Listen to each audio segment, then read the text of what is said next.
Hey, what's going on, all you beautiful people, and welcome to a very special episode of Class vs. Crass, the gaming podcast. I'm your host, Jason Lapine. Joining me, as always, the co-host of the show, RGT85, breathing louder, very loud today. Oh, it's because the mic is right near my nostrils. I just had a cigarette, too. So Okay. Breathing heavy. Right, that has nothing to do. Oh, yeah, your sound was low last week. I got to bump you up.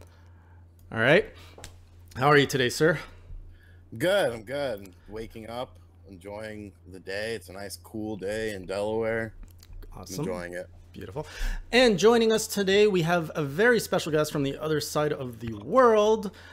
Please welcome Elden Pixels to the show with two of its team members. We've got Michael, I'm not sure I can pronounce your last name, and Kevin. Feel free to introduce you guys. So Michael, Kevin, what do you guys do at Elden Pixels? Hi, first of all. I'm Kevin, and I'm the programmer at Elden Pixels. So that's what I do. Yeah, and I'm Michael. I'm the lead designer of Alwa's Awakening. Great. Well, thank you guys for joining our show today. For those who have caught a bit of our pre-show marketing, you know that today we will be revealing new games. So there's some heavy hints if you haven't. You might be guessing what it is, but we're going to be revealing that very shortly with a new trailer dropping as soon as my tech stuff is ready on this end. But if this is your first time joining us on the show, it's usually a 1-hour podcast, but we're going to be extending it today because we got a lot of good stuff to talk about today. First of all, we're going to get started with what are you snacking on? The new segment to the show. That's where we share what we're snacking. Then we're going to get into a trailer reveal of this new Switch game. So that's going to be up in about 5 minutes or so. Then we're going to be talking with Elden Pixel, learning more about their history, their background, who they are, why they are who they are. And we're going to talk more about the game. We're going to reveal very shortly. Then we're going to get into our news and headlines segment. That's where Sean, myself, and of course today Kevin and Michael are going to be talking about the past week's news in video games. All right, over there. I'm getting a pickle, man. Okay, we got the pickle on the show today. Glad to see the pickle return. And then we have even more special stuff because we are in the last stretch to E3. We're going to continue our Road to E3 segment. That's where we update our E3 show plan and add in all the new rumors that came in from the last week. And man, last week there was a ton of them. And finally, we ended all up with a lightning round. That's where users can ask their questions, topics. Today, we're going to focus that segment a little bit more on Elden Pixels. If you guys want to pick these guys' brains and learn anything from them, this is definitely a good place to ask them because they've taken the time out of their busy days to come here and hang out with us. So without any further ado, let's get into it with what are you guys snacking on? So we know, Sean, you've got your pickle over there. Is that all you got for the day? I ate something else this morning. I don't really remember what it was. I think it was some leftover pizza. But yeah, other than that, I ate an Italian ice too. It was pretty good. Beautiful. This is quality entertainment right here, guys. I know this is what you all come here for. Michael, Kevin, on your end, are you guys snacking on anything today, or is it way too late for you guys? It's actually beer o'clock here because it's 10 p.m. Our time, and we're actually sharing office with another company called Retroid, and they just got back from Norway. There was a retro game convention in Norway just this weekend, and they brought a beer called Ass. They brought you Ass beer? Ass beer. I'm not oh, sure two A's. Yeah. So that's what I'm getting now. How is it? Does it taste like? I hope it's okay, because I'm doing it right now. Yeah.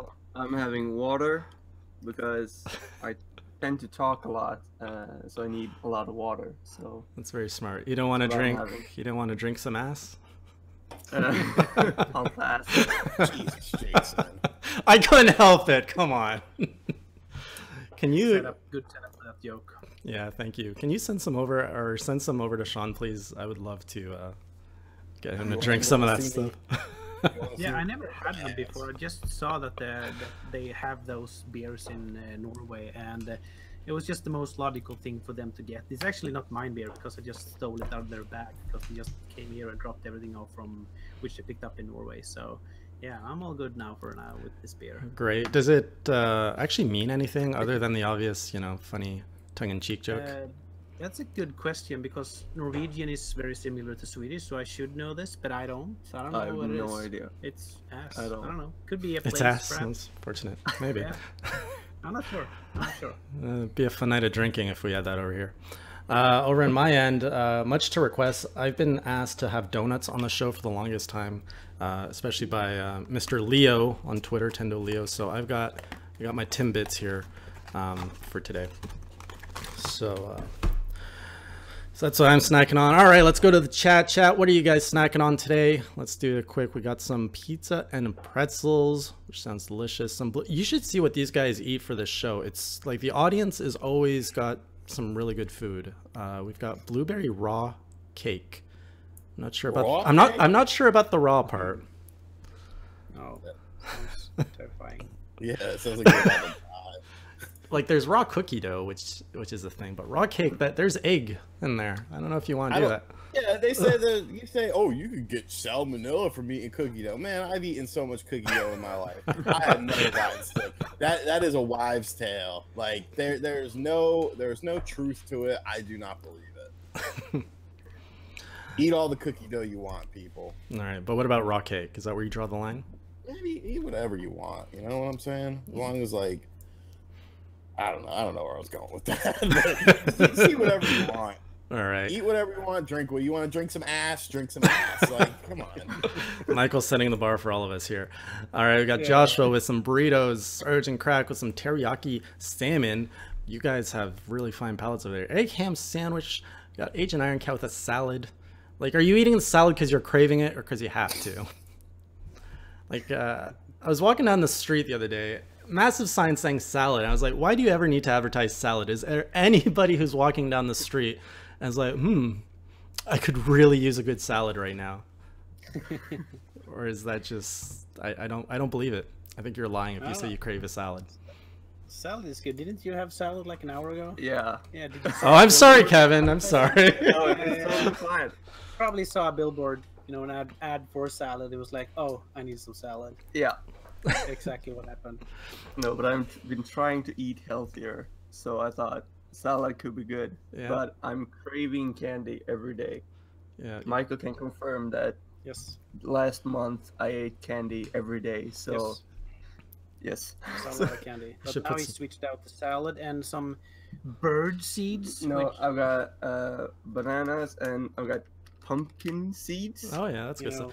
know, If you want candy in your salad, just put like dried cranberries. It does the trick. that's good. Good. Good tip. I'm gonna write that down. All right, over to some video game stuff now. Michael, this is your second time on the show with Class vs. Crass. The last time we had you here, you were with Zoink Games talking about Zoink Games Studios' Flippin' Death at the time. It was about a year ago. A lot has changed for you since your last time here on the podcast. So can you tell us a bit of your journey? Clearly, you're not with Zoink Games anymore.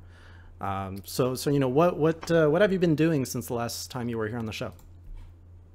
Yes, well, both me and Kevin used to work at Zoink Games, but ever since 2015, almost 3 years ago, we've done a game called Alwa's Awakening on the side. So Monday to Friday, we did our normal job at Zoink Games, and then after work and weekends and nights, we worked on Alwa's Awakening. And we finished that game in early 2017, which is a little more than a year ago. And as of March this year, we decided to focus 100% full-time on Elden Pixels, which is our company. So we've been 2.5 months now doing our own thing, running our own studio, and it feels really good. I mean, it was time for us to take the step into doing something on our own. Even though we only have a few years in the industry, it was always something we wanted to do. So we took the plunge in March 1st, and I mean, we're still alive. Wow. Yeah. That's great. So we have quite a few that have, I think all of us here on the podcast have, can relate to that. Myself, I quit my steady job a year and a half ago. Sean just quit his job 2 months ago. And so we can yes, he's doing YouTube full time now. That's cool. Oh, sweet. As of, when was it? February, Sean? February. And Middle of February. But so we can definitely relate to your situation. How do you like it so far?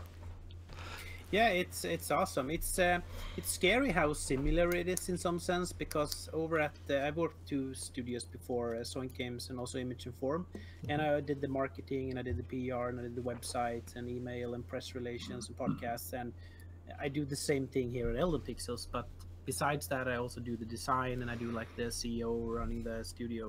So it's very, very similar since we're a small company, which is almost scary because I'm kind of, doing the same podcast, talking to the same people, writing the same kind of tweets, which is all fun. But it's almost like, where am I sometimes? It's because I'm doing the exact But same the fun part now is that before, when we were gonna make a decision, we had to ask the boss. Yeah. Now I just look over the screen like, what are we gonna do? So it's different now. It's scary, but it's you learn a lot in a very short time. So Kevin, you were saying that you were a programmer at Elden Pixel and that you were with Zoink Games prior, correct? Yeah. So which game did you work on? All the games that we're familiar with for Zoink Games, or like? When I first started at Zoink, I was an intern as a level designer, and I designed the levels for Zombie Vikings, which is a co-op brawler game that came out. And then I became the producer. Okay. So I was the producer for the console ports on Zombie Viking, and then became the producer for Flipping Death. Mm-hmm. So we've been doing the publishing parts as well at Zoink. So we've been doing a lot of different stuff around the whole thing about just not making the game, but making it available on the platforms as well.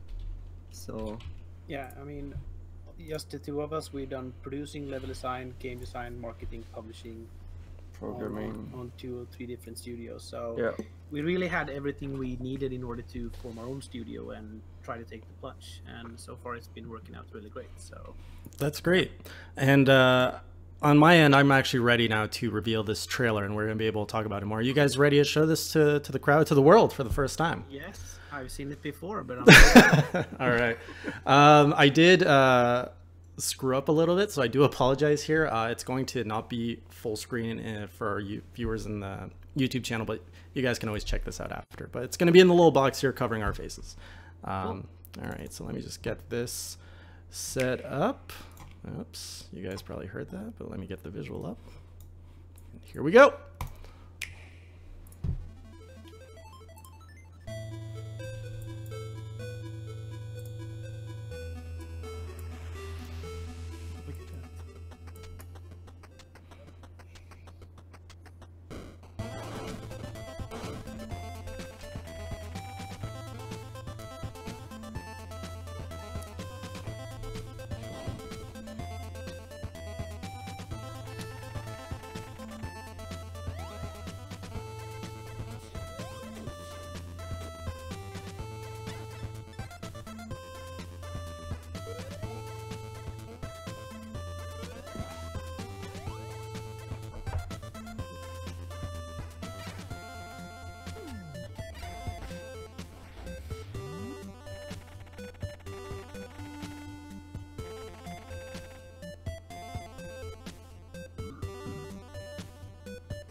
Amazing trailer, guys. I am so I haven't played I Was Awakening, but it looks amazing. It sounds awesome, and it's coming to the Switch this summer. Do you guys have just the summer time frame, or can you give us a little bit more of a hint? Early summer, late summer? I'll let Kevin take this one. Yeah, we could talk about it, and we should. The thing is, like, we don't want to say a specific date, Mm-hmm. because, like, I can show it. I think I can show it. Yeah. The state. I mean, it's Nice. running it's running in 60 FPS and it's working. I mean, the game is basically done. We're just gonna make sure that it's ready for submission. So before we can release the game, we need to give it to Nintendo so they could double check everything, and then they're like, sure, you can release it. So it's basically done. We just need to Yeah, get it approved. yeah, Just allow that's the thing. you guys are down to the last few steps. Yeah. Yeah. And aside from just the trailer, Elden Pixel came with something else for you guys, for the audience here. If you actually check in the description below, you can actually enter a code giveaway if you play on Steam. Alwa's Awakening is available on Steam, and we are giving away a code during this podcast today.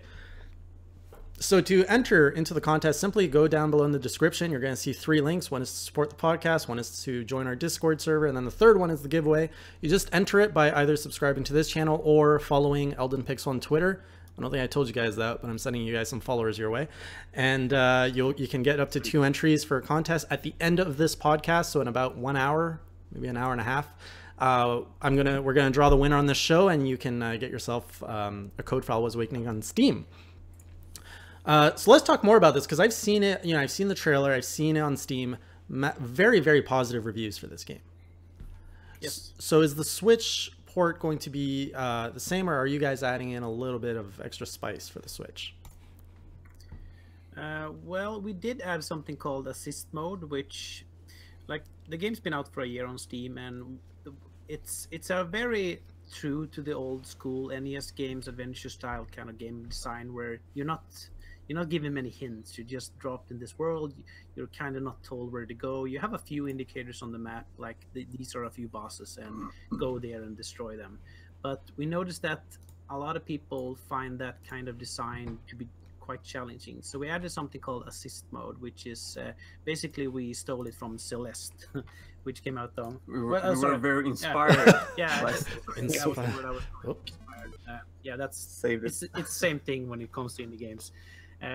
But yeah, so you can put something. You can go to a setting, and you can just add a setting that says that you can respawn in the same room. So instead of respawning at a checkpoint a few rooms back, you instantly respawn at the same room, which just helps to get a better flow of the game. It's totally optional though, so if you want that old school NES adventure feeling, just play with the normal mode like the game was meant to be. But there is that setting for those people who doesn't want to play all those rooms again.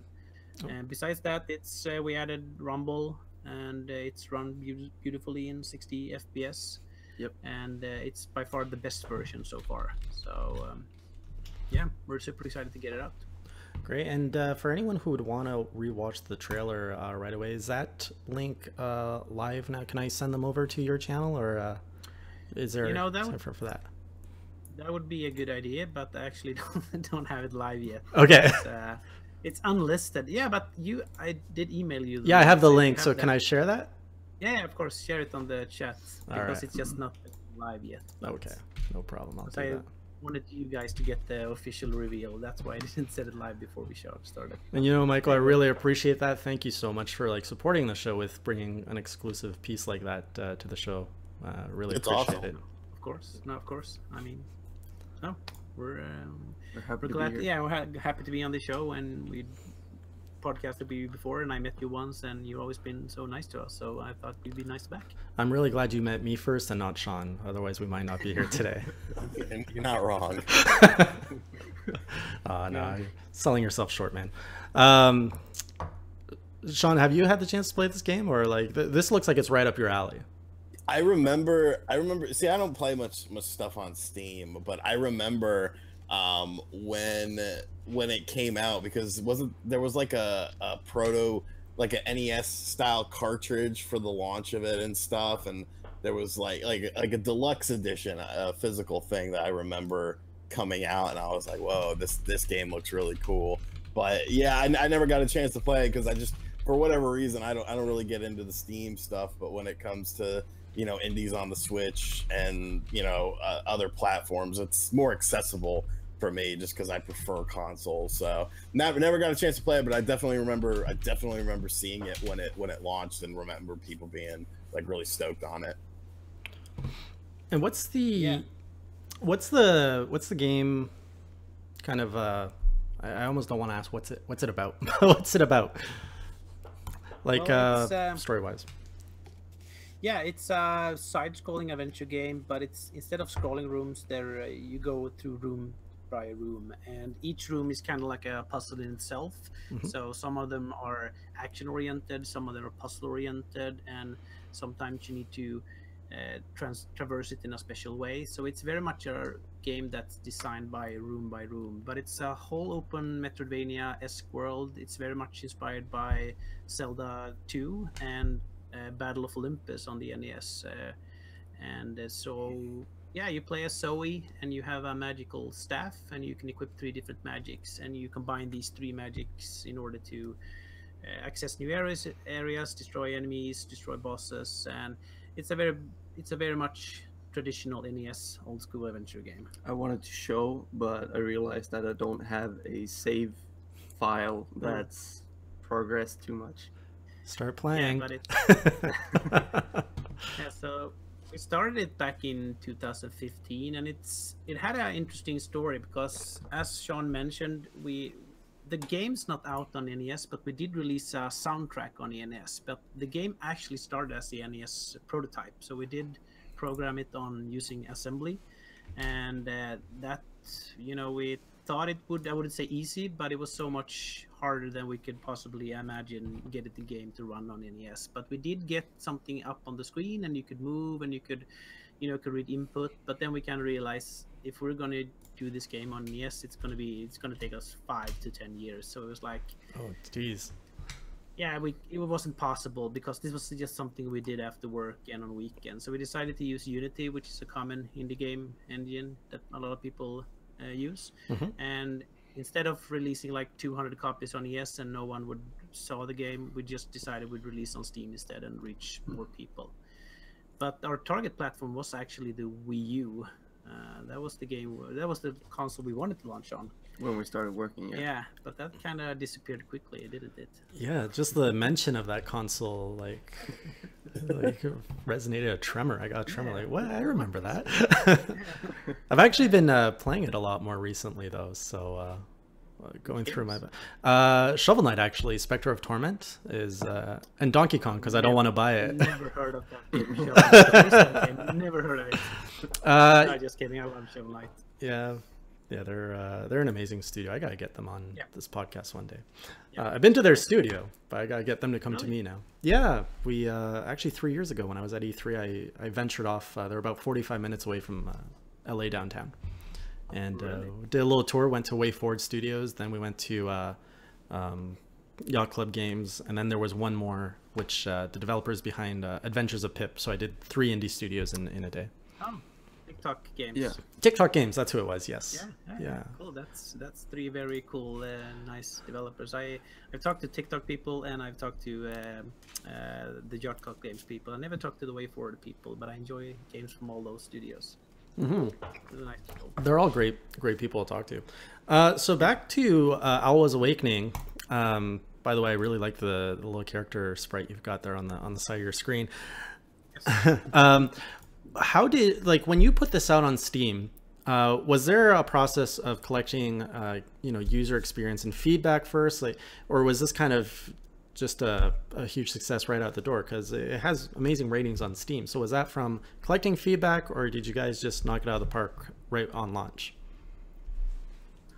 We play tested it a lot. I mean, when in Sweden we showed it at these retro events, so we had a bunch of retro fans were playing it at these events, and like we could get very valuable feedback early on. And like we worked on it for 2 years and a few months. From the first half year, that's when we started playtesting it with people, and then we also brought in speedrunners as well to help out with everything. But we played the game a lot, like every week we played our own game every week, I would say, and just Yeah. making sure that what was boring and try to fix that. That was what we did. Yeah, we did some thorough Q&A throughout the process. We did had a closed Steam forum where people could try the game and report bugs and feedback on the game, and they were super helpful and super nice to us. So we got a lot of feedback for that. We'll actually be good to showing at the different conventions. We have a few. Actually, have a pretty big retro convention here in Gothenburg, which is the city we're located in, and they have a few thousand visitors each time. So we got a lot of good feedback from those. But I mean, it scored good from when we released it. I mean, since it was such a small release and was just something we did on weekends and nights, which I mentioned 3 times now, we didn't expect anyone besides ourselves to actually. We also knew that it wasn't a game for everyone. Yeah.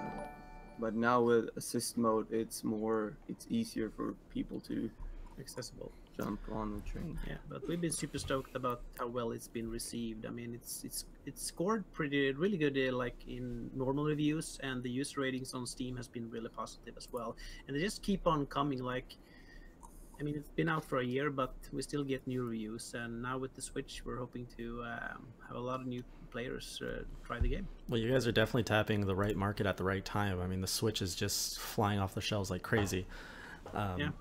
It's really hot, but it's a game that they'll probably do very well on the Switch too, because you see a lot of retro inspired games do very well. You know, Blaster Master Zero did really well.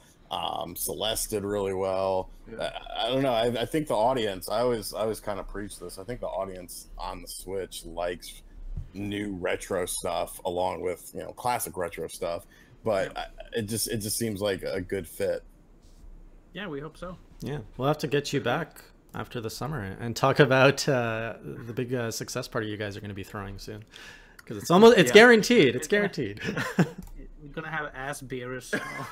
So much ass beer everywhere. But it's crazy that you guys did this all, mainly through weekend as a passion project. Do you guys have, now that you're full time, you've got your own studio, have you guys started setting your sights on what's next, on the next game that you guys want to work on, or can you share? Yeah, we can share that we are working on something new, but it's just a prototype so far. We don't have much, but we are trying some new stuff. But since we're just 4 people, it's just me, Kevin, then the pixel artist and the music guy, and we don't have that big of a resources. That's where we're spending all our time now, just focusing on getting the ports done and making sure everyone can that we can get the Switch version out on Alwa's Awakening. That's where we're focusing on right now. So we don't have much time to try new stuff, but whenever we get a few hours, we're trying to work on the new game. Do you guys have like a kind of a dream, like what is an ideal project that you could work on, even regardless of resources? If you could work on any kind of game you wanted, what would that be? That's a good question. I think that we have discussed the future. I mean, because before we started this company, it was like, okay, if we're going to work together for a few years, we need to make sure we're on the same page here. Yeah. So, like, let's just make sure we want to make the same kind of game. So we have a few ideas. For one, I always wanted to make a comedy game. Like, we did a lot of comedy thing at Zoink. I mean, the comedy was such a big thing for Stick It to the Man and Flipping Death, and I love those games. And I'm a huge fan of like weird games, like Getting Over It with Bennett Foley or whatever it's called. The weird game where you're in a kettle. Do you know that game? I'm not familiar with it. Sean? And you got a sledgehammer, and you got a... It's semi-well-known indie game. It's a super weird game where you're just a guy in a kettle, and you have a sledgehammer, and you move around just using the mouse, and it's super weird and funny. Just Google Getting Over It. Yeah, Getting Over It? Actually, yeah, okay, let's do it right now. It is something. So I always wanted to do a game that has a lot of comedy, but... That's me. Oh yeah, I've seen this. It's brilliant. I always tend to, whenever I prototype stuff, usually there are puzzle elements. So, like I've been playing around with puzzle games, but I don't know. I want to make a turn-based game. I think. Like but we'll see. Well, if anybody wants to, to support you guys on your next endeavor or studio, where is a good place that people can go to support you? Whether that's a channel, social media, how can they get the word and get you guys more exposure? You should follow us on Twitter at Elden Pixels. Elden Pixels. That's the main. Yeah, we're Elden Pixels on pretty much everything. We actually just got an Instagram account like a few weeks ago, and we're not. I didn't know that. No, we're not active on Instagram at all. It's like, but a few days ago I updated our logo because we changed the logo, and then we just started getting new followers, and we haven't posted anything, and we won't post anything on Instagram. So don't follow us on Instagram. Don't go to Instagram and follow us at Elden Pixels. But do follow us on Facebook, Elden Pixels, or Twitter. Twitter is basically where we're mostly active, I'd say. Yeah. We post about games, cake, and beer. Yeah, ass beer. Ass beer. I hope you guys don't have ass cake as well over there. No. Not yet. How are you not jumping into this, man? I mean, I don't know. We're supposed to be the crassy one, but I gotta pull it up for you here. All right. So before we get into our next segment of the podcast, which is news and headlines of the past week, Michael, Kevin, is there anything else you want to share regarding Alwa's Awakening, or yourselves, or anything at all that I might have missed? No, not that I can think of. But I mean, we're aiming for a release the coming weeks. It's a pretty soon until we can release. I don't know how much I can say when it comes to the Nintendo rules and stuff like that, but like better be when I send the build to them, right, they take a few weeks. I don't want to get you in trouble. I don't want to get you in trouble. So, but hopefully within a few weeks, pretty soon. So yeah. Okay. We want to get the game out before we go on vacation. Yeah, before we go on vacation. But besides that, I don't think it's any more. I mean, no. As soon as possible. That's our main priority right now. Right. Okay, cool. Well, we'll be following the release of Alwa's Awakening, and I'm sure we're going to see a review of that over here on RGT85's channel. Yep. I would expect. But yeah, now let's get into news and headlines. Sean, I'm going to be leaning on you here because I've had an absolutely crazy week. If you could excuses. Some of us work on stuff and some of us work on covering the news every day. So I'm going to let this part of the podcast be your, I've been talking a lot anyways. So lead us away. What is going on in the world of video games? So obviously, E3 is, coming up soon. So, there's been leaks, potential real leaks, potential fake leaks. There was a Nintendo leak for the Switch and 3DS and stuff. Absolute bullshit. It was completely made up, and then the person who made it up said they made it up, and then people still covered it, which was just very, very tacky. Which leak was that? Was that the? It was like a page-long leak. I don't even remember what was in it. It was just random stuff, like a new Paper Mario and stuff like that. And it's okay, they're not going to show a new Paper Mario after Color Splash so soon. Just stop it. So yeah, that was bullshit. The main one though was Walmart of Canada basically jumping the gun and putting up a bunch of game listings for stuff we know about, stuff we figured was coming, and then stuff we didn't hear about.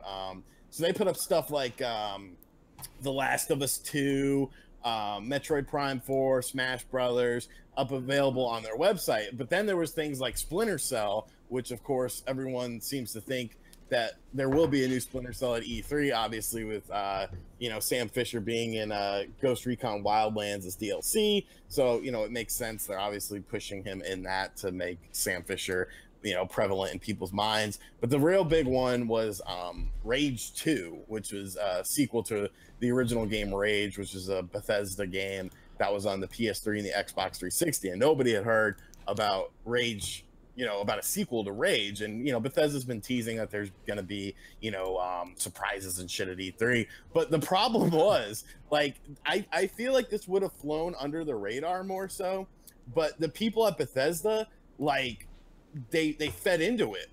They got mad about it. and like it was just Bethesda like, got mad. Yeah, like the official Rage account like tweeted him and was like, you didn't use our icon, blah blah blah, like being very tongue in cheek. Right. But then Bethesda was like, the Bethesda account was like, oh, what are you doing? And then the vice president of Bethesda, somebody asked him about a new Doom, and he was like, I don't know, why don't you go to Walmart of Canada and buy a new Magic 8 Ball? And then all of a sudden they announced that there's a big announcement tomorrow about a new game, and it's like, wow, like you guys could have just, you know, played it off and been like, oh, you know, it's just rumor, hearsay, blah blah blah. But they fed into it, so now I guess they're pushing up their E3 announcement of Rage 2 to tomorrow, and they're gonna like show a trailer off for it. Speaking of all those E3 things, for anyone who was joining us last week, we're making, I'm gonna throw it up right now. We were making this sheet. Let me see if I can get both our faces, and yeah, you can kind of see it. We were doing this sheet of all the things that were pretty much confirmed or rumored for E3. So, Sean, you were saying some pretty good stuff there. So let me add it to the list. If we go down to Bethesda. Splinter Cell, multi-plat. Not so fast, not so fast. Under Bethesda, we had Elder Scrolls Online expansion, Quake Champions, and then we talked about a new IP. No, wait, Rage was not. So now we're seeing Rage 2 added to Bethesda. Yep, add Rage 2. You were saying, hang on. Under Ubisoft, put Splinter Cell if you don't have it already. I can't see your graph. I know, this is the downside. Sorry to Michael, Kevin, I did not think this one through. One of my dreams for this podcast, by the way, is to have 100% technical support, so I don't have to balance both hosting and technical duties. No, never. One day. Give Jason a techie. You were saying Splinter Cell? Splinter Cell under Ubisoft. Speaking of Ubisoft, another one we forgot from last year was that. What is that? Oh man, thank you, Scott McGee, for the donation. Always catches me off guard when someone donates. You guys can't hear it, but it's me laughing evil into my coffee mug. Ubisoft, what was that Toys to Life? No, the Toys to Life game that they announced last year. You know, the little Starship? Wow. Yeah, I forgot about that. And don't put it on there. Oh, it's coming for sure. I might know things. Kevin, Michael, do you remember that? You guys follow? No. It was. I follow news, but it was like a ship game, wasn't it? Yeah, it was. Like you build like your like starship, and it attaches to your controller. Starlink Battle for Atlantis. Oh yeah, I remember seeing something like this. Yeah, yes. I'm adding it to the Ubisoft one. That game, wow, that game completely disappeared. Like you literally saw it at E3 and then never heard another word about it. Right? Yeah, it was really quiet. Literally every press thing about the game, even Ubisoft's official website, is from June 12th, 2017, which was when it was announced. I think it's the game was developed, you know, it had a very long development cycle, and it was announced right at the point where all the Toys to Life games were going under. So I think they're like, ah, shit, we're too late. Yeah, but I mean, it's a little different-ish, I guess. Like, I'm actually, it's, you know, not all toys are created equal. Like, something like Skylanders is obviously, you know, something with a younger audience. But I think this could potentially bring in an older audience. Like, you got to remember, like, shit like Warhammer and stuff like that, like those dudes go like hardcore in it and like card shops and stuff. So like if a company could tap into that market, for sure, that could be potentially pretty lucrative. But with Toys to Life dying though, you don't want to attach your marketing efforts to, and you know, Michael, you could probably speak to this way better than I can with your experience in marketing, but if there's only negative news of Toys to Life, you don't want to be trying to promote your game through that. It's better to let that die out and then. Is that fair, Michael, or what? Like, how would you? What's your take on this silence of Starlink? Actually, I'm not sure. I mean, I remember hearing when it was announced, but then, like you said, I haven't heard anything for a year, and but I'm not sure. I mean, people tend to forget about games, but I mean, if they want to start up the marketing machine again, they're Ubisoft. They should be able to fire on all cannons and market it well if it's well received, but I'm not sure what's happening with it right now. It's actually kind of interesting though, because that's not the only game to completely disappear after an official announcement from Ubisoft. Steep was supposed to come to the Switch, and then it was just like, here's Steep on the Switch. Nope. Never mind. Nobody heard that, right? Sweep it under the rug. That's actually kind of interesting though, that two bigger games. I mean, you know, Steep was obviously a multi-plat port, but still, two bigger games from them have just sort of completely disappeared after being announced, which I think is fine for Steep. I think Steep would be way too damn late to come to the Switch. Like, I don't see a point in it. Yeah, repackage as something else.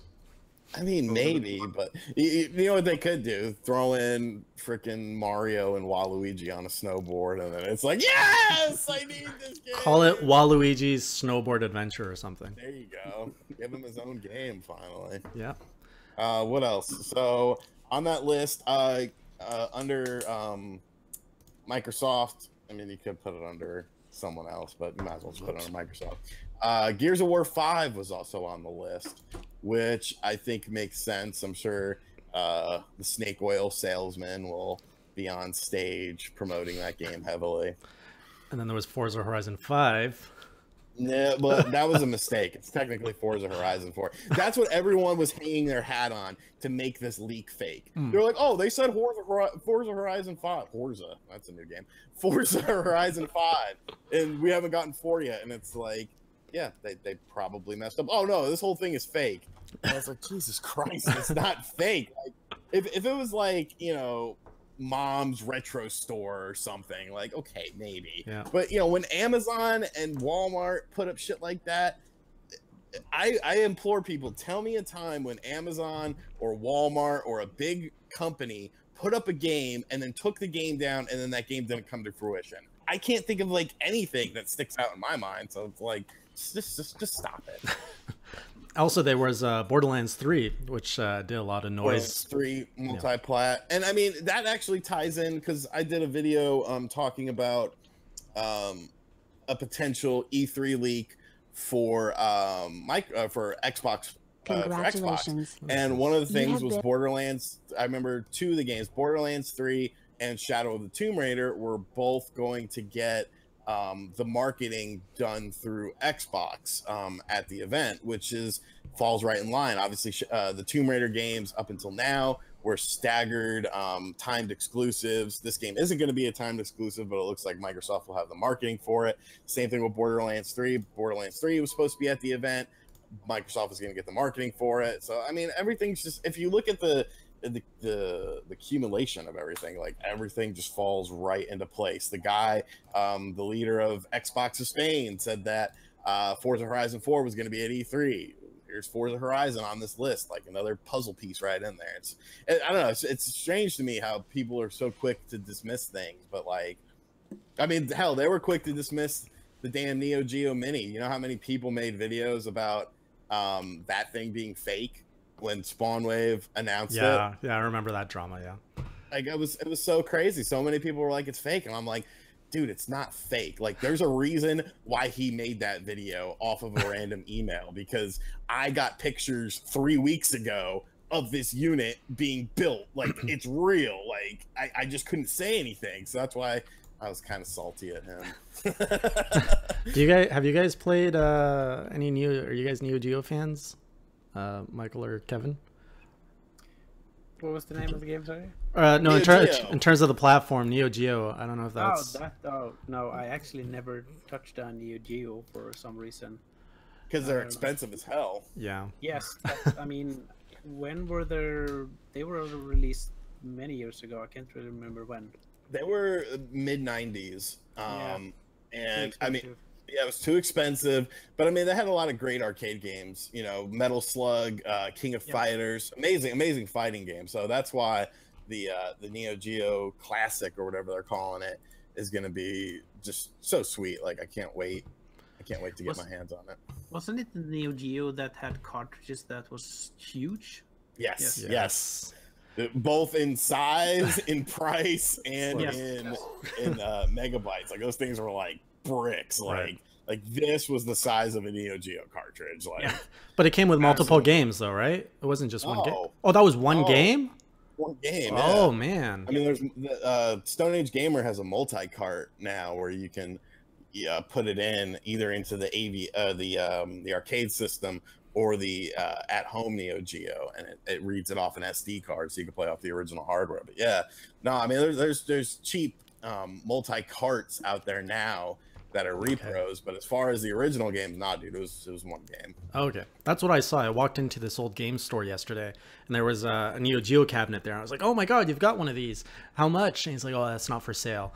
But he was complaining that his friend had taken the cartridge out, so it was a multi-cart, so he couldn't play anything. So that was probably okay. That's different. So it was we're talking. See, the home console and the arcade are kind of different. Oh, okay. So the arcades did have multi-carts because when you would go to an arcade, most of the arcades would have like 4 or 5 games on there. It'd be like Samurai Showdown, Metal Slug, and then like maybe Windjammers and like another game. So there was multi-carts on the arcades, but the home consoles were just individual games. Cool. The more you know. This man is a wealth of knowledge. If you ever want to talk retro, useless knowledge that somehow has you can monetize. You found a way to monetize it. It works. Not so useless. Ain't wrong. But yeah, and sidestepping from E3 news, did you see Bloodstained, right? Yeah, Ritual of the Night.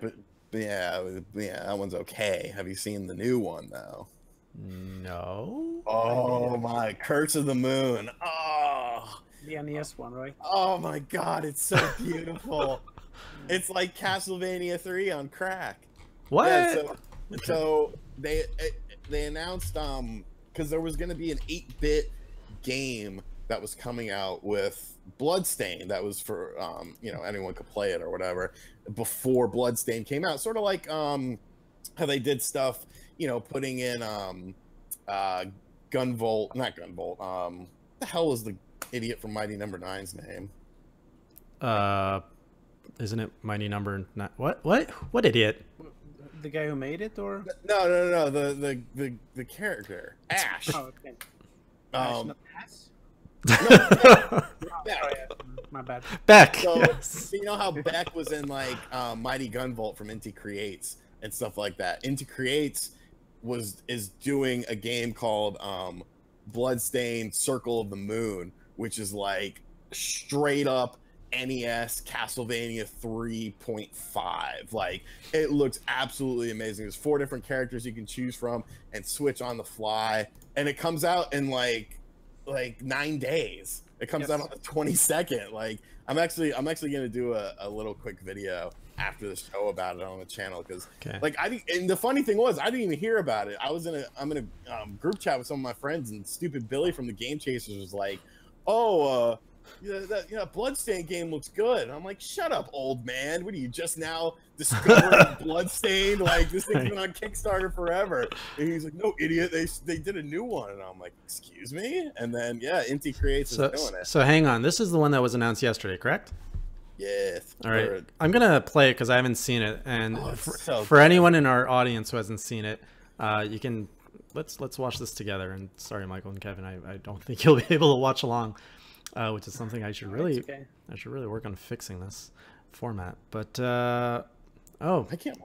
You've seen it though, so yes, yeah. But all right, I want to see it again. All right, here we go. It starts at like 129. Here, what is it? Let's see what it's all about. On the night of the full moon, demonkind's stronghold is under siege by its worst nightmare.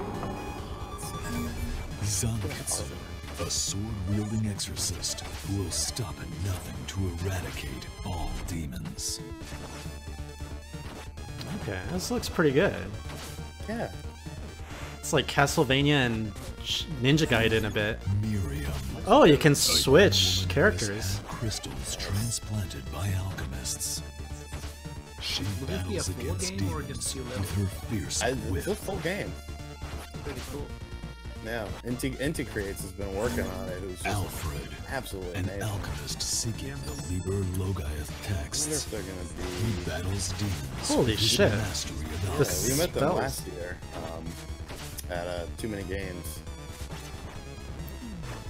Yeah, this feels like G-Bell. super classic A Konami. young man who, like me, Yeah, like has had crystals transplanted. Amazing. He Like bears it's deep literally hatred for it's literally what humans and people alchemists have been alike. asking for years and years. Like, hey, make a Castlevania and make it like an old school Castlevania. Right. I mean, really, there's two different types of Castlevania people want. People want this, and then they want the Metroidvania Castlevania. And it's just like, you know, we'll be satisfied with one or the other at this point in time. It's just like Konami's like, oh, dog, pachinko. It's like, Hang on, hang on. Trailer's still going, by the way. Forge your own path. yeah, I know. I saw it came out on Steam and Oh, these bosses look awesome. Hang in the balance. Shut up, Jake. As the Yeah, whole it's night rages on. Yep, Switch, PS4, Xbox One, and even the 3DS. And maybe even the Vita as well. and it comes out in 9 days. Yeah, the 22nd. What? And we won't launch Alwa's Awakening in 9 days. Curse of the moon. How is this That is launching awesome. in a week? Because it's been in development for a while. Secretly? Because Available May Yeah, 24th, like nobody, 2018. they knew that there was a game coming. Wow. And that was it. Like, it was part of their Kickstarter program. Yeah, it is coming to the Vita. Wow. Steam, yeah, it's coming on everything. Oh no, excuse me, 11 days. It's 24th. Why Right. did I think it was the 22nd? Inti Create is whatever, I mean- really hitting its stride. Like they're finding their market. Like wow, I'm impressed. This is amazing. That's a lot of platforms to release on day one. Yes. Just putting it out there. It's pretty impressive they made a whole game for it. It's just a tier on the Kickstarter. Yep. Yeah, that's And pretty then- cool. That was just a tier? Yeah, that was one of the tiers. Was if I think it was a stretch goal where if they got X amount of dollars, they would do like an 8-bit style game as well. And a lot of times those games tend to come out before the full game because they outsource them or whatever. But yeah, like the game looks awesome, dude. sure. I cannot wait for that damn thing. So there's that, but then there's still Ritual of the Night that's coming out later on, right? Yeah. Ritual of the Night still its own game. Different. I wouldn't say a different style of Castlevania because it's still that that old school, not Metroidvania style, but it's more of a modern, trying to advance what Castlevania is, which I mean, honestly, I am more excited for this game than Ritual of the Night. Like, I think Ritual of the Night looks cool, but like, I don't know, just like some of the animations and the art style don't really click for me. But like seeing this is just like perfect. You did it. This is all you need to do. This is all you should have done in the first place. Thank you. Mm-hmm. Can't wait to see where Integrate. But back to our E3 breakdown. I've got the full list from the Walmart leak here. And this was a ton of games. We got, what is this, 3, 6, 9, 12? Wow. It's like 50 games. Like, I've got the full graphic. I don't want to put it up. I don't know. At this point, if you're listening to the show, you're okay with E3 spoilers. But do you want me to go over anything you missed, Sean? I guess we should. Huh. Everything else, there's some stuff we don't know, like Insurgency Sandstorm. Like, is that a new IP? Is that? That was announced. Do you not watch any of my videos? Dude, you put out so many videos. I know, it's great. That's all I do. No, Insurgency Sandstorm was a game that was announced back in January that got like a trailer. Old school military shooter sort of thing. The only game on the list that's a complete question mark is the game Dreams. Nobody knows what that is for the PS4. Isn't that from Media Molecule? So evidently Dreams is a game that people know about.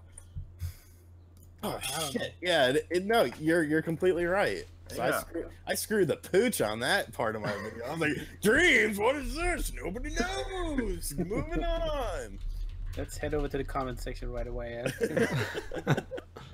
Yeah. So okay. So once again, that's perfectly in line. They showed it at TGA 2017 back in December. So yeah, dude, that list is spot on. What's this Dragon Quest 2 though? Dragon Quest Builders 2. Ah. Which is another game that we know is in development. We know Right. it's coming. We know Square is going to show it. This is the big one. Final Fantasy VII Remake. Why would that be in pre-order phase? You think it's coming out this year? No, it's just. I mean, you know, it is what it is. Like, you know, I don't know why they would do that. It is now. You have to remember, it's supposed to be in installments. So if it is in installments, you could potentially see part 1 or whatever, you know, story 1 or whatever this year or early next year. Mm-hmm. I wouldn't be against that potentially happening. But if it was a full game, then no way in hell. Right. Yeah, maybe it's something like a demo. A new Assassin's Creed, that's kind of interesting. Didn't think we'd see a new one right away. I thought they'd stick to a 2-year cycle. Probably early 2019. Oh, that makes sense. Other than that, yeah. I think it's almost like a safe list. Like if I was gonna make, you know, my E3 predictions and I just wanted to play it safe, like those are games besides Rage 2 that I would have said. Right. Now, did you see the one, and you know, Fat Irby's bringing this up, the list of the 16 Switch games, and they weren't games that were mentioned. It's just 16 new SKUs for GameStop. Did 15. You see?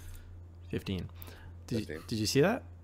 Yeah, covered it on RGT News for Friday. All right. Did you speculate as to what those games might be? Nope. Okay. No point. I mean, look, like one game could be 5. Yeah, one game could be 5 SKUs. You know, special edition, collector's edition, Legends edition. Could be. 5 of them could be Nintendo Labo kits. Right, but you have to remember it's all unannounced stuff, so you can't factor in Metroid, you can't factor in Smash, you can't factor in Fire Emblem, you can't factor in Yoshi. Mm-hmm. So I mean, it does give credence to you, but yeah, like the way GameStop works, from working there, pretty much when a game gets announced, you get the arbitrary 12/31, you know, placeholder release date, and people can pre-order for that. But games like Metroid Prime 4, Smash Brothers, those are already available for pre-order technically because they've been announced. Mm-hmm. What about a new Pokemon game?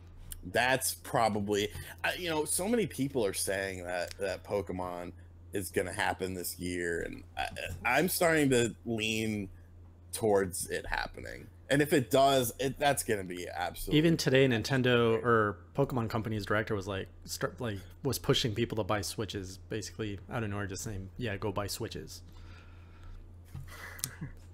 Yeah, I mean, it's man, it's going to be scary. Like it's literally going to be scary to review it all.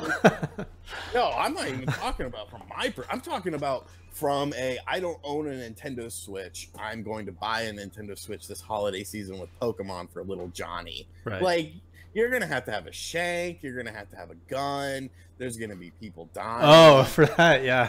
Oh, you're going to get mugged outside the mall. Like, you got a Switch in there? Yeah, come with us. Yeah, maybe in America.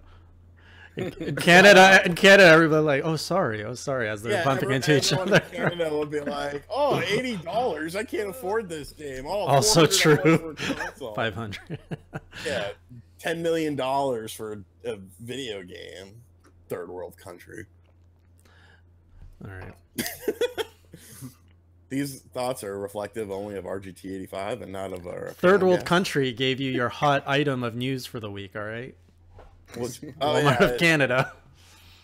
They also announced sticking to sort of indie stuff, even though I see this is why I don't host this show because I just go all over the damn place. You know, Blade Strangers, the fighting game that I've been talking about from Nicalis. Yeah, that's been looking really hot this week. They added 4 new characters. Shovel Knight, I saw. Shovel Knight, Quote from Cave Story, Isaac from The Binding of Isaac, and Gunvolt. Yeah. Like, wow. Like, I can't wait for that freaking game, dude. It looks really, really good. We're going to be starting the lightning round very soon. So if you have any questions for Elden Pixels, for either Kevin, Michael, anything about Alwa's Awakening, which was revealed to come to the Nintendo Switch here today, Class vs. Crass, or anything that about their past, their future, their likes, their dislike, if ass beer actually tasted good or not. Michael, what's the verdict? What's the verdict on the ass juice over there? Beer. Jesus. Sorry. I'll give it 4.5 asses out of 5. Actually, it's pretty good. Oh wow, some good ass. Yeah. That's good. Also, if you've missed the beginning, we are giving away a code for Alwa's Awakening on Steam. We're going to be giving that code away maybe 20 minutes. If you want to enter the contest, just check out the description under the video here on YouTube, and there's a link to gleam.io widget. You just go in there, you either subscribe to this channel or you go follow the boys on Elden Pixels for 2 chances to enter for that Alwa's Awakening Steam code. So get your questions ready. We're going to be getting into it soon. Sean, was there any other big headline or news we wanted to talk about, or that's worth talking about? Probably, and I just forgot about it. EA says they expect the Switch to sell 30 mil by the end of the year total, which would be an additional 12 to 13 mil. Oh, Nintendo Online. That was kind of a big topic. Nintendo Online. We didn't even talk about that. Yes. That was kind of a big topic. I've talked about it so damn much, but I mean, I think everyone knows what it is. $20 a year, cloud saves, NES games where you can play online. Looks like voice chat will still be tethered to your phone, which is just ridiculous. This is so stupid. And, it is stupid. There has to be a workaround. The system can do it natively. Like, it's not like this is a outdated technology. It's Jesus Lord. But yeah, and then of course the flip side of them no plans for a virtual console. Which is pretty interesting.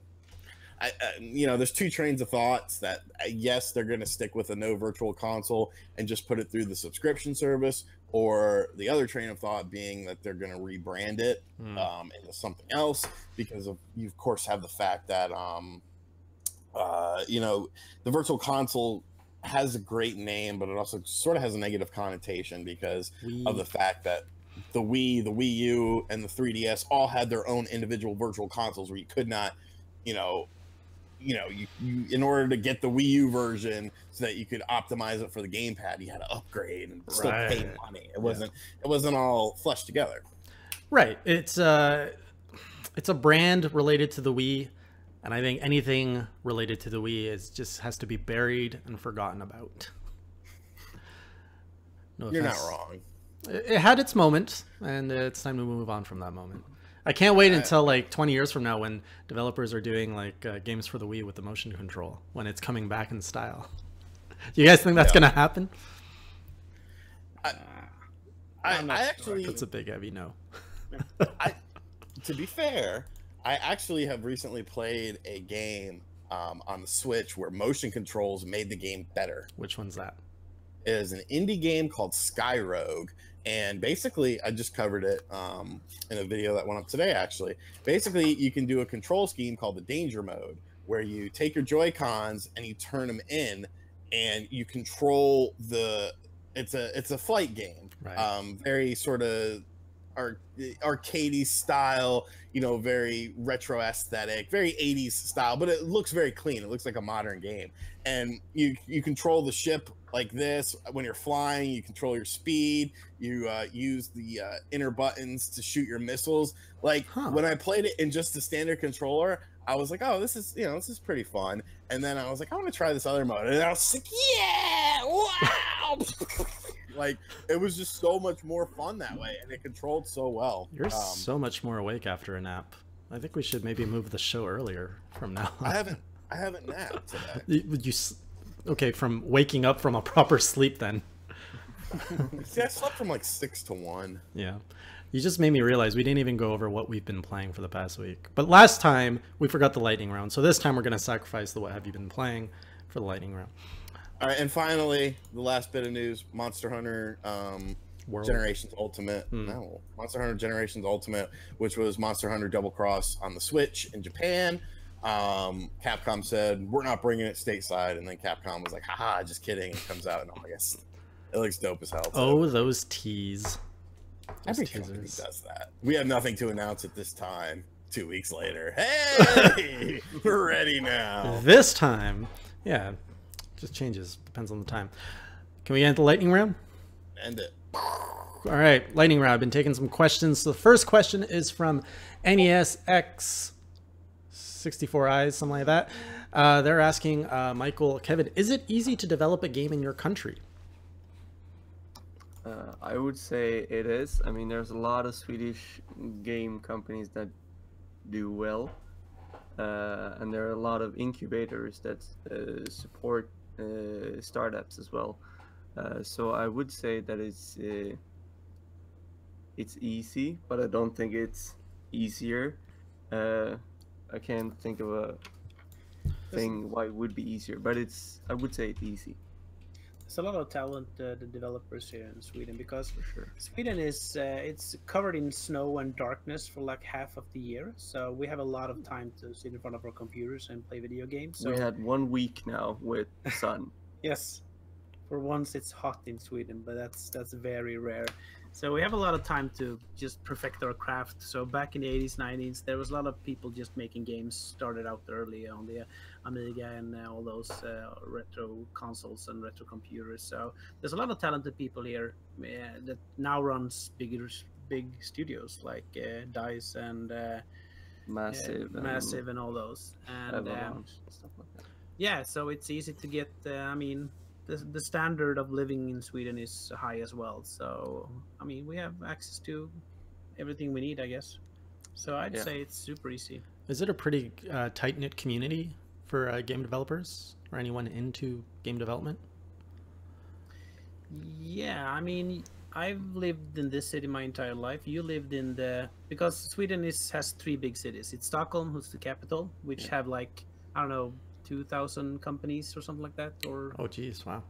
a lot of, no, maybe not that many. But a lot of companies. Yeah, and then there is Malmö, which is at the southern part of Sweden, which Kevin is from. They have a lot of gaming companies as well. Yeah. And then we're in Gothenburg, which is like it is the second biggest city in Sweden, but it's the 3rd biggest city when it comes to game development. Yeah. Malmö is so much further away And from us. Malmö is also very close to Copenhagen in Denmark. Yeah. It's like a train ride, 30 minutes. So there's a lot of indie developers who work in Copenhagen and in Malmö, and they switch indie studios or studios in general. But I would say that like everyone knows everyone, or they are familiar with each other in the games industry. Like it's very common for someone to jump from one studio to another, or especially in the indie studio. Like if you quit or a company, an indie studio can't keep you any longer, the boss usually know some other few bosses on indie studios so they can help out and get you a new job. Oh, that's very cool. So there's a lot of good career development options as well. Like you can move around and kind of pursue what you want. Yeah. Yep. That's very Two of the best metal bands are from Gothenburg, that being In Flames and At the Gates. I mean, come on, Swedish death metal scene is fantastic. Yes, we have a lot of death metal bands here from Gothenburg. Big So good. metal festival here as well. Actually, one of the members of At the Gates, he used to be my neighbor, and I used to work in retail. So the guy who was the bass player in At the Gates, he came to the store I was working in and bought ice cream like every single day. Wow. Yeah, that's my claim to fame, knowing the bass player from At the Gates. That's awesome. They had got a new album coming out actually this month. Yeah, I actually got it on my Discover Weekly on Spotify. I normally don't listen that much to metal, but every now and then a metal track comes up in my Discover Weekly, and I heard the At the Gate song. I like them; they're pretty cool. Yeah, for sure. Can't listen to them too long though, because after like 30 minutes an hour, it's like gets too much for me. I have to take a break. Get too angry? But isn't Dark Tranquility from Gothenburg as well, or am I mixing them up? No, they are. Because that's one of my favorite metal bands. If I have to choose from any of those 3, I prefer Dark Tranquility. The more dark, gloomy metal for my taste. Am I wrong? But isn't some of the In Flames guys, don't they own a hamburger restaurant Yes, they around the actually. corner here? Yeah, What? they, Yeah. yes, there's a burger place called 2112, Yeah. 2112, and it's Yeah. actually owned by the In Flames people, and it's just across the street from where our office at. And we actually go there every now and then. They have a burger that's Yeah. called In Flames. In Flames, That's Nice. awesome. and Like that. it's just covered in jalapeno peppers and all that hot sauce, and that's why it's called In Flames. That's awesome. Yeah, it's really You know, good, actually. that's actually a good segue into one of our other questions. Tony, I'm going to get back to your question, but someone was asking, what's your favorite band artists? It's not really on topic, but I'd like to know what kind of people you are. And that's asked to all of us. So, you know, I'll start with you guys, Michael, Kevin, if you have any preferences towards bands or... I'll let Kevin start with this one. Just toss them under the bus. Yeah. Go ahead, Kevin. I mean, I'm not ashamed of my guilty pleasures. No, you should be. Yeah, I should. I listen to a lot of 90s and 2000 music, like R&B, hip hop, boy bands, and then I also go to people who play guitar, and then I listen to a lot, and also I go to the 90s hip hop, like Tupac and Biggie and stuff like that. So I'm all around when it comes to music, but I tend to go back to the 90s. It's a good era. It's a good era. Yeah, I mostly listen to, I'd say like underground hip hop, like the unknown part of the underground world. So it's yeah, Atmosphere, Sage Francis, and all those artists, and I listen to a lot of that. But like the last couple of, I'd say last year or so, because since I spend so much time working in front of the computer, and I spend a lot of time, you know, writing emails and doing all kinds of, you know, writing copy for websites and stuff like that, I find it hard to concentrate if I have music that's too loud or that has too much lyrics. And hip hop tends to be very lyrical heavy. So I found myself listening to a lot of vaporwave. Do you know that genre? I've never heard of that. No, I hadn't neither, except for a year ago where someone mentioned that to me. It's like, it's very hard to explain, but if you Google like vaporwave, it's like a, how could I express it? You've listened to this as well. It's, Well, not much. imagine if you were in a, I never been to an American mall, but if you were in an American mall like in the mid 90s and you'd had those weird music playing in the, like in the open area of the mall, and then you add some effects to that, slow down it, and make it more instrumental. It's a very weird genre, but it's really cool, and it has a lot of samples. It's very much flirts with, you know, the modern days computers and stuff like that. It's You should check different. it out. How do you Yeah, it's very how do you different, spell but it that? works beautifully to work with. Vapor wave. Vaporwave. Like with a V? Vapor? Yeah, Right. vaporwave. Yeah, if But you can if you write it in the Google it- chat, that'd be great.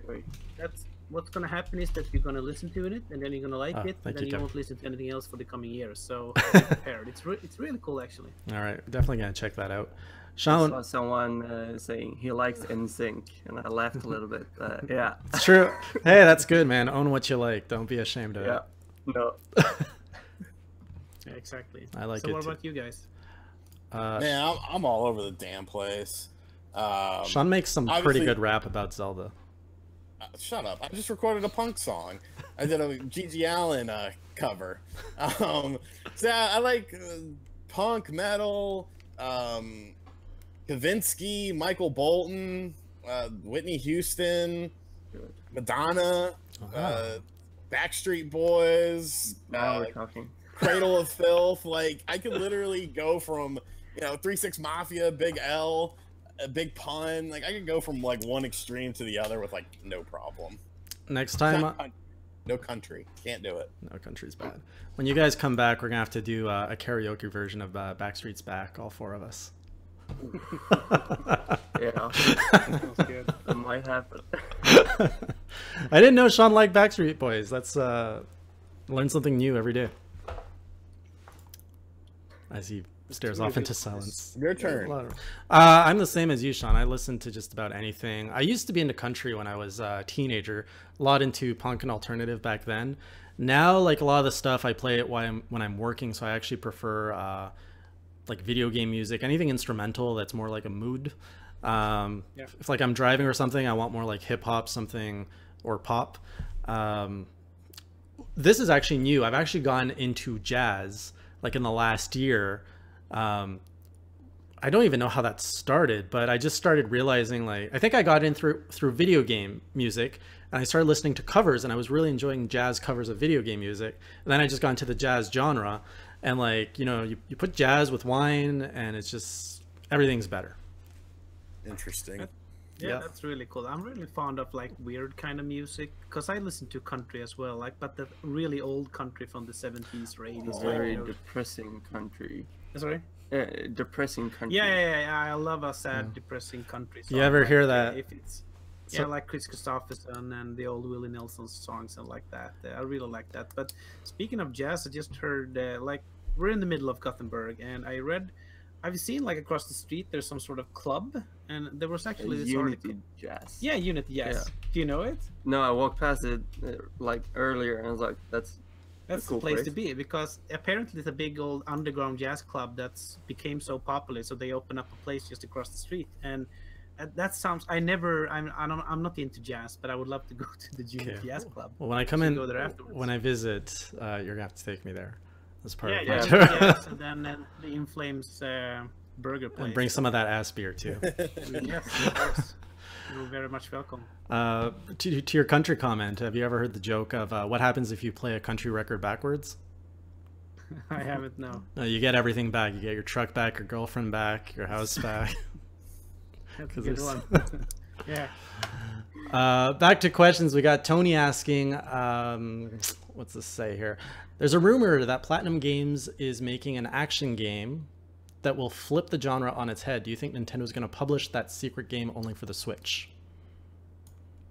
It depends on what it is, and I don't know. It's kind of vague. I haven't really heard much about that, so I don't really know. Me neither. First I hear about it. Sounds interesting. It could be like Xbox after they canceled Scalebound. I don't know. Maybe they got a new project going. Sorry, Tony, we can't be more opinionated than that. Next from James, we've got, is Sean and Jason going to too many games this year? Reason is because a special guest from Nintendo is going to be there.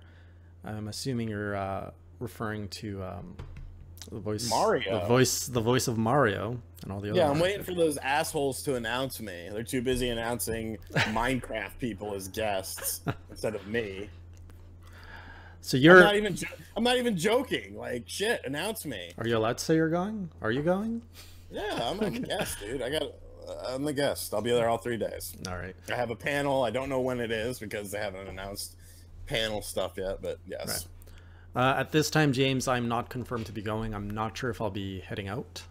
Definitely not going as a guest if I am, unless something changes. But at this time, it's a no. If you do go, I'll get you a pass with me. Yeah, thank you. Thank you. Next from Tony, we got, after the tournaments, do you think Nintendo will reveal a Switch exclusive during Treehouse Live that was not in the Switch E3 showcase? Possibly. I mean, they did it with Sushi Striker. Please stop it. They they did it with Metroid, which is a pretty damn big game. That was a big drop during the Treehouse Live. So potentially, I mean, it just depends. We don't even know what they're going to show at E3. So yeah, I mean, I don't think they're going to reveal. Although they revealed, they did reveal another Metroid after the last E3 World Champion or the Nintendo World Championship. That's where that Federation Force mini game was showcased. So probably. I don't know. Back to questions to Elden Pixels from Fat Irby. Does the name Alwa have a special meaning? Yeah, it's actually the name of my grandma, and because when we were trying to name the game, naming the game was so much hard work because it was almost impossible to find that name. Because since I have a background in marketing, I wanted a name that's good, easy to say in English, easy to say in Swedish, but also the name should be available on sites, on Facebook, Twitter. You should be able to Google it. So I had a long list of requirements for the name to be able to choose one. So I found myself like one late night just searching for some weird reason. I was browsing through names of Swedish small cities, like small cities in Sweden, and I found a city called Alwa, and I was like, wow, that's In my grandma. Sweden? Yeah, it's on Gotland, actually, on an island. And Oh, damn. I found that, and I liked the name, and it's my grandma's name. So, and then I wanted to name it something with Alva, but originally it was called Alva's Dream, because that kind of ties into the whole story of the game. But then I found out the word, which I'm not sure if it's pronounced correctly in English, but I think it's called alliteration, like when something starts with an A. That's right. Yeah, starts with the same sentence. All and- the Marvel heroes, basically all the Marvel heroes, Oh, really? like Peter Parker, Daredevil. I've never realized that trend. Yeah, me neither. That's good. So yeah, and a friend of mine suggested Alva's Awakening. So Alva's Awakening, just it's easy to say, easy to remember, and it was available in all places. So we named it that, and it was actually cool because when I was working at the game, like back in 2015, my wife's brother, they were having a baby, and for some reason we talked about the game because there was it was on my mind. I constantly talked about Alva's Awakening, and they was like, "Oh, Alva, that's a beautiful name because it's a normal Swedish name, not that common, but it used to be common back in the day, and now it's starting to become common again." So they named their daughter Alva, which is really cool as well. But that turned into a problem because wherever I was, there was people talking about Alva, and it meant three things. It either meant my game, it meant the little baby, or it meant my grandma. And every time someone mentioned it to me, I was like, which Alva are we talking about here? And I remember one time I was at my wife's brother's place, and like then his wife called from the other room and was like, change Alva's diapers. And I was like, what the hell? What's going on? Oh, you're that Alva. Okay, I get it. You should put a few Easter eggs like that in the game. Just like a random NPC saying stuff like that. Yeah. But long answer is that one, but the short answer it's my grandma's name. Very cool. Next question comes from Jack Gates, who asks, what do you guys think of Bandai Namco pretty much bending the knee in terms of supporting the Switch in terms of future software releases? It's a third-party company. Third-party companies go where the money is. System sells well, they'll put their games on the system. Yep. Games sell well on the system, they'll put their games on the system. Simple. Pretty much. There's no loyalty in business. They go where the money is. I mean, that's the way to be. At least not at that level. There is loyalty in business in some circles. Not that one. Next one. This one, feel free to answer only if you're comfortable, but Jagger asks, do you guys do drugs? Personally. Oh God, Jagger. Jagger comes in every stream. No, let me tell you, stream, every spawn cast, Jagger will come in and donate like $5 and ask what, like, he'll be like, so how many times have you done cocaine? Have you ever done heroin? Have you ever done mushrooms? And like every time he'll just keep donating money so that Spawn reads it. And I'm just like, oh man, and he does it for free in here. It's easier to get noticed. True. No, just beer for me. No, I've never tried any drugs. All right, so it's a pretty clean podcast here, except for the guy in the middle. Clean for a while. He didn't say, do you currently? He says, have you ever? So. That's true. All right, next question we've got from Tendo. What's their favorite console of all time? So this is directly for Michael and Kevin. What are your favorite consoles? Tendo Leo's is the SNES or the SNES, depending on where you live. Yeah, I'll say. I mean, since Alva's Awakening is a NES game in that sense, I'd have to say the NES. But I think I had more fun with the SNES, like the SNES, because I was a little bit older back then, so I'd have more fond memories of that. But if I have to pick one, I'd probably say the NES, because that was where it all started, I think. I really loved, that's not a console, but I really loved my Amiga 500 as well. That was my first computer I had, and I spent so much time, you know, doing all kinds of stuff on that, playing, making music, writing stuff, trying to make games, and yeah, I had a lot of good memories with the Amiga as well. I think I'm gonna have to go with the Xbox 360 because that was in my teenage years when I played. Well, I've been playing games a lot, but back then that was like such important moment playing a lot of co-op games with friends. It was the first console that I played online, so I have very fond memories of the Xbox 360. Yeah, I'd also like to add, like, because I've been playing games. I'm like 12 years older than Kevin, so I've been playing games since I was like 5, which was like in mid 80s, and I took like a break when I was around 20 because then I was, you know, going out, listening to music, meeting friends, and I didn't play that much video games. But what got me into gaming again, which eventually led me to me sitting here, was the Wii, the first Wii. Oh wow! Because yeah, that was the first console I got because I skipped the GameCube and I didn't have any. I had a Xbox 360, but I didn't play it that much. But the Wii, I was super excited for. It was me and a friend, and we had just this countdown for a year. And I got the Wii, and I played so much. And I played so much on the Virtual Console. I think I probably got 40 or 50 games, and I played them all from start to finish. And that was eventually what awoke me as a gamer again, which led to me getting a PS4 and all that, and eventually decided I wanted to get a job into gaming. So I have a special place for the Wii in my heart. You know, it's funny you mentioned that. I also got back into gaming through the Wii. Cool. I wasn't even into gaming at all, and now I work, you know, very much into the gaming industry. I'm very involved. Oh, that's cool. And our last question before we draw our winner for an Alwa's Awakening Steam code is from Sean French. What's your favorite video game NPC that you have encountered in a game? That's a very specific question. Yeah, it's Hieronius Lex. What'd you say?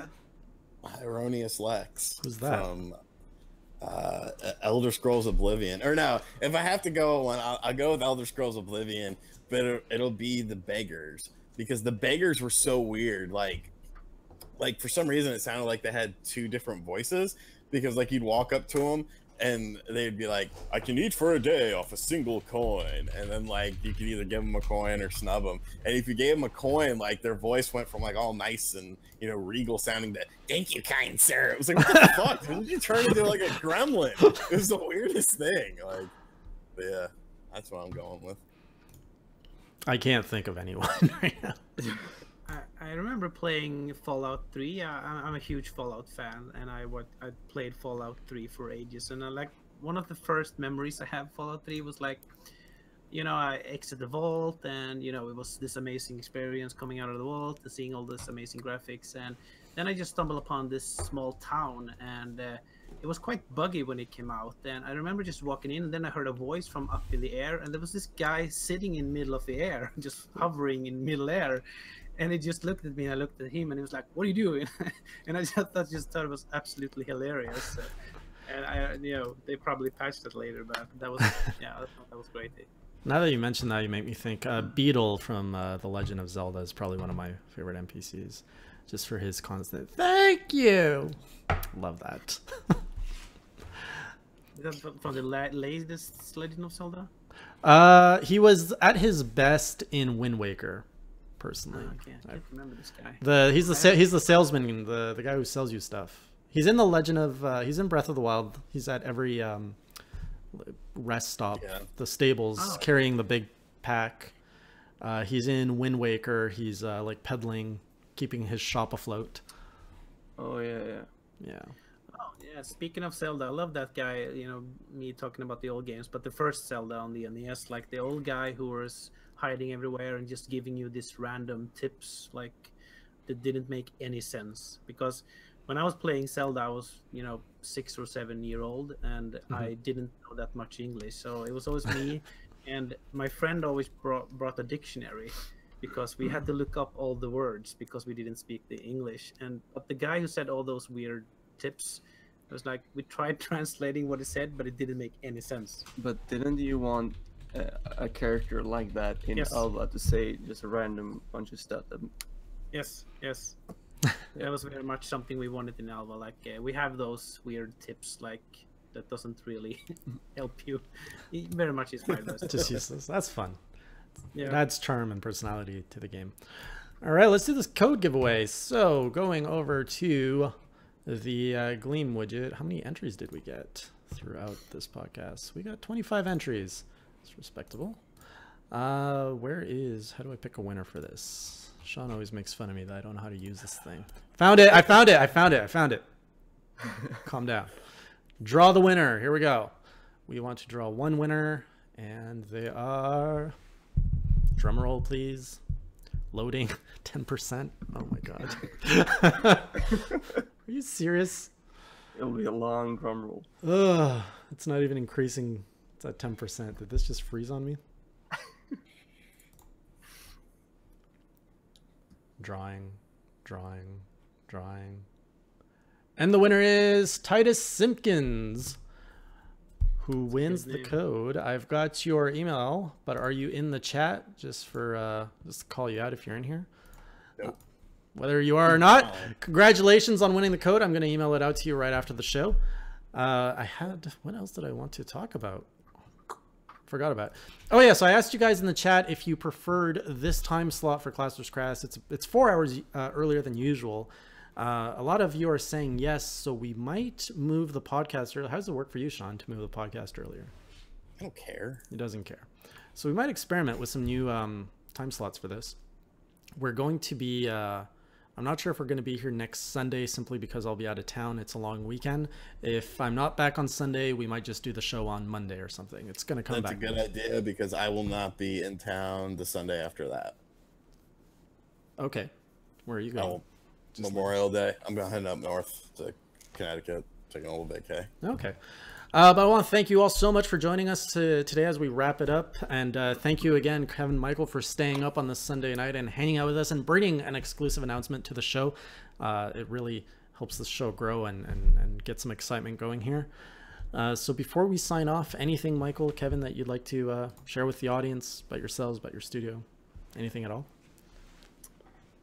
I mean, we're just thankful of being here because when we released the game, we weren't certain that anyone besides us would care, but apparently people do, and it really means a lot to us that people still care about the game and that we're able to do this. So thank you very much.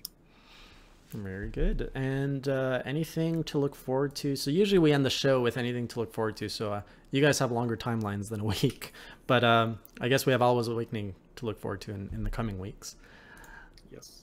Sean, what's going on in RGT land?